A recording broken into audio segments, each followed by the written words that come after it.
father. You know, he was dad. He was the leader in our family. I mean, he was big time. You didn't mess with him. You paid attention. When he said jump, you jumped. You know, he wasn't afraid to take your head off. I mean, just imagine raising 10 children, the stress and the strain of paying the bills and staying dysfunctional as a family, right? But man, it's just amazing what effort, when you look back at what effort your mother and your father gave you, you know. And so the reason I want to talk about this is just like the things I'm seeing. I don't have a need to tell you what I think. I just think, you know, as wrestling coaches, I want to make sure we're taking care of each other, making sure that you understand that we get tied up into a job. I had 5 children. You know, 3 of them were boys, and I got to watch my boys. I wish I would have done some things differently, you know, and I think we're all going to wish to have those challenges, that we're going to wish we did some things differently. I'm sure my father wished he would have done some things differently, but we are fathers and we're mothers. I know there's plenty of you in there, but I'm going to talk to the fathers. We are the role in the family. Somebody's got to be at the top. Unfortunately, somebody's got to be at the top, and you know, raising over 33 years raising kids, you know, in my program, and that's the way I looked at it. Like, I got a responsibility here, you know, bigger than wrestling, you know, and that responsibility was to get myself to heaven and get my family there. You know, that's first in line, and I got to keep that always in my focus. And whatever we teach, or we fall off, and we'll do some silly things that are dysfunctional if we're not playing that role a little bit. And so my father, he was that person, you know. There's a reason why my brother was a world silver medalist, a national champion, and then his little brother named John ended up being one of the greatest wrestlers in the world. And then his little brother, my younger brother than that, became the first 4-time NCAA champion. And then my youngest brother ended up being a 4-time All-American. You know, there's a reason for it all. Okay, a lot of things went right before we got on the mat. You know, so just feel like I wanted to speak a little bit about my father and the role he played in raising a family. It's not an accident that this stuff happened. You know, it started with faith, and it started with discipline. It started with my dad was rough. He didn't worry about hurting your feelings. You know, my mom weighed about 100 pounds. She's full-blooded Italian, and she was tougher than hell. And she still is tougher than hell. She's 91 years old, and she won't give up her car. She drives from Oklahoma City to Stillwater at least once a week, which is about 70, 80 miles on the highway, I-35, and we're all just panicking. Okay? But she's a stud. She's an animal. I mean, when I say she's an animal, you can't knock her down. You know, she has taught us to get up, you get knocked down, you get hurt. Sensitive. She's not sensitive. That's the word. Far from it for a little Italian woman that weighs 100 pounds that had 10 babies. 11. We lost one. And so just keep in mind that as fathers, we're fathers first. We have responsibilities. And when you take care of your responsibilities, listen, things come together. There's a reason why I made it 33 years. Okay? It's not just because I was a good coach. So part of the time I wasn't that good. You know, there's a reason, because we were disciplined within our program. We made there was priorities within our program, okay, that people like, they want to see. You know, people in the upper echelons, it's running your university or your athletic directors. There's a reason, okay? You make it 33 years of a place that, okay, I want to stay in Stillwater. If something would have happened and somewhere in my career I got fired, I don't think I'd have left. I don't think I would have left the state. I was grounded in where I was. I loved the place where I was going to mass, and I didn't need to go anywhere, you know. And so you get when you last that long, you're doing a lot of good, because you don't last that long if you're not doing good, right? And so I just wanted to share with you my father. My father never wrestled a day in his life, but he was motivating, you know, and supportive, and demanding. We're going to do this, we're going to do it, we're going to train, we're going to work. Okay, I can't tell you how many times I've ran stadium stairs at the age of 10 years old. You know, I mean, my strength in my wrestling was my strength in my legs, because I just wore them out running stadium steps. You know, and my dad, we had stairs, a 2-story house, and there was 5 bedrooms. I knew I didn't add up. And one of them was my parents. I didn't have a room until I was about 12. I had a Jordan. That's where my underwear, my jeans, and a few shirts were. And never once, and I think my older, I would speak for my family, never once did we feel like we were doing without. Never once. We didn't know. I didn't know about the real world until I went to college as a freshman, and I had this roommate, Corey Bays. Corey Bays ended up being one of my best friends right now. He was an only child, and he got home with me. So you know, when you're in a family of 10, your underwear is not safe. Your toothbrush isn't safe. You know, the toothbrushes, they disappear, man. You know, and you know, I can remember brushing my teeth and my sister coming in right after me using my tooth. I mean, it happens, guys. Okay, maybe it didn't happen to you, but it happens when you're in a big family. Anyway, one of the experience I had that year with Corey Bays, you know, couldn't believe I balled the parents.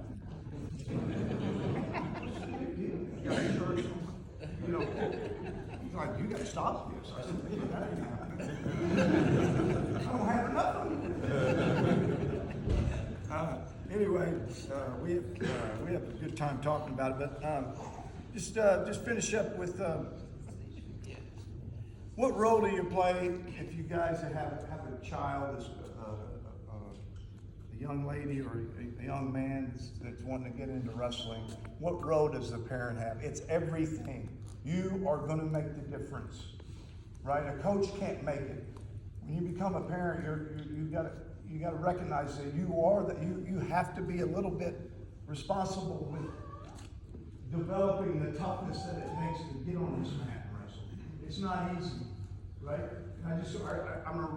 And I remind myself, I had 3 boys. Joseph, my oldest, is a 3-time All-American. Sam, Sam is a freshman this year, and he's at 125, and he's got one of the best guys on the team in front of him right now as a freshman. But he also was at Stillwater High School, and it never bothered me.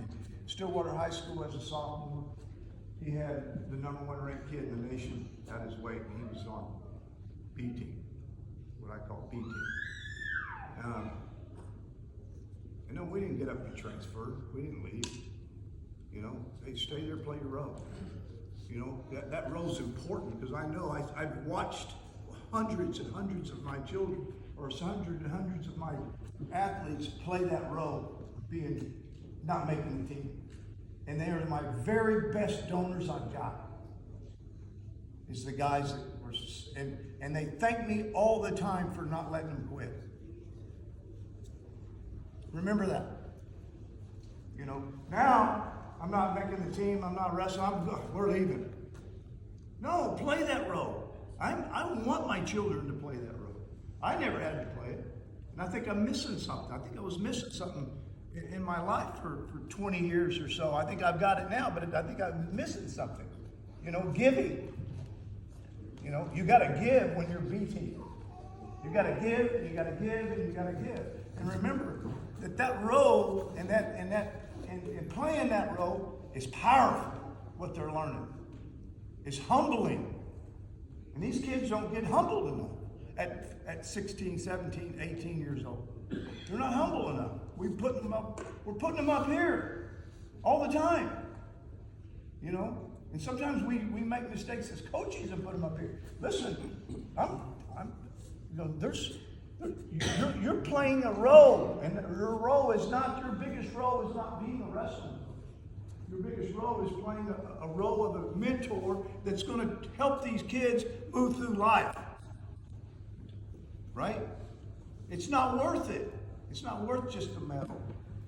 You know, I don't even talk about my medals anymore. I don't even look at an Olympic champion like that's not who I am. You know, I want to be recognized as something different. You know, not that I'm not proud of it, don't get me wrong, but it's just I'm so disconnected from that now. It's like, I don't want to talk about being a 6-time world champion anymore. Right? It happened like 30 years ago. What am I doing now?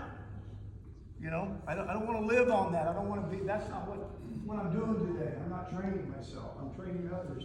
Or, you know, and so I just got to keep you in mind. How do you want to build, especially you young guys, how do you want to build your career and plan on building it for 30 years? I want you to stay in this sport for 30 years. You know, I want you to be coaching here. I want some of you guys some of you already been coaching 30 years. You know, and so how are we going to do that? I'm telling you,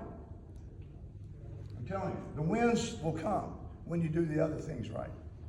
And there's going to be some heartaches, and there's going to be some crazy times, you know, dealing with some parents and that world that we have to deal with. But just kind of remember that hug those guys that aren't, and make sure we're hugging those kids that aren't starting. You know, and making sure that they play a role on this team, and this is your role. Your role is as a second teamer, we're going to help that guy win. And you need to tell them that. And if they can't, and if their parents aren't humble enough to accept that, shame on them, because it's a what I've seen over a lifetime of coaching. What I've seen is, wow, these guys are incredible. I mean, incredible. Of who they are today. Those guys that came into my program and wrestled for 4 and 5 years and never started. They're incredible.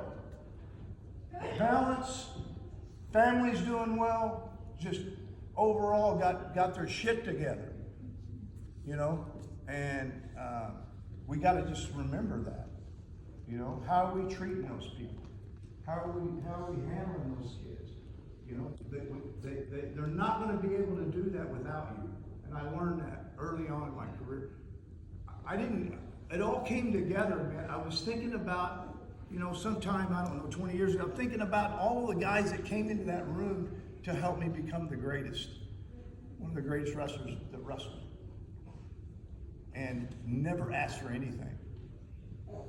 I had one partner, good friend of mine, came from my hometown, moved with me to Stillwater when we were 17, and he came to school with me, and I told the coach, if you want me, you got to hire him as the manager. He became our team manager and was our manager all the way through my first 10 years that I was coaching. And every day he came in with me when I was training for the Olympics. And my hours were crazy. I mean, I woke up at 2 a.m. in the morning and I'd go run stadium steps in Gallagher Arena just because I was crazy. Right? I mean, I would think, you know, that Russian guy, he's sleeping right now. I'm going to run. So while he's sleeping, I'm running stadium steps. You know, this friend of mine, Jerry Hickman, came in. Every day I asked him to drill, and he let me do all the drilling, and I drilled for 30 straight minutes. I talked a little bit about an hour, okay? To work out an hour, you gotta have partners somewhere in line are willing to give up their time to help you, right? And so this guy came in all the time, man. I had a partner all the time. Jerry, I'm going to drill. Let's go. No questions asked. He just showed up. You know, I mean, he was there. You know, and so I want to make sure that you recognize that later on those guys will be the reason why your legacy will last, or you know, if that's important, the reason why you're going to realize it was the big reason why I stayed in wrestling, you know, and I coached for so long. So I just wanted to share that with you to make sure that you recognize that the value of coaching and coaching for a long period of time. There's a lot of value that you got to feel, you know, to maintain that interest in the sport. It's not just winning. You know, it is about what we're doing and what we're doing on this earth and our responsibilities of what we're doing. But remember this, you know, I don't have a lot of regrets as a father. You know, I took that role. You know, I learned that role from my father. And he lived till 2018. If he saw me making mistakes with my children, he would knock the shit out of me. Literally. I mean, he was just, we got a responsibility, you know, and I'm just thankful. Not everybody has had that, okay? But it doesn't mean that from this point forward that everyone that you come in touch with doesn't have to have, you know, somewhere, you know. And so with that, it's just amazing. The reason I want you to know that is, you know, you wrestlers that come from families that are deep into the sport. I came from a family and a father and a mother that knew nothing about wrestling. Zero. And wow, what a run it was. What a great success it was. We're having grandchildren now. Sam's wrestling. Pat, who's the first four-time national champion, has got two boys that are going to be wrestling Division I. I've coached personally 5 of my nephews at OSU. Now my sisters are a little different now when they're not winning. They get a little mad at me. They think it's my fault.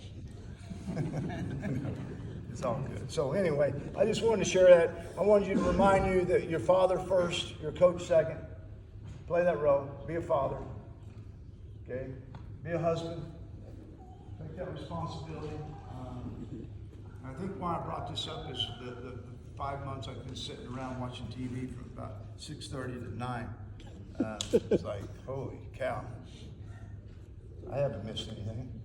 You know, so. All right.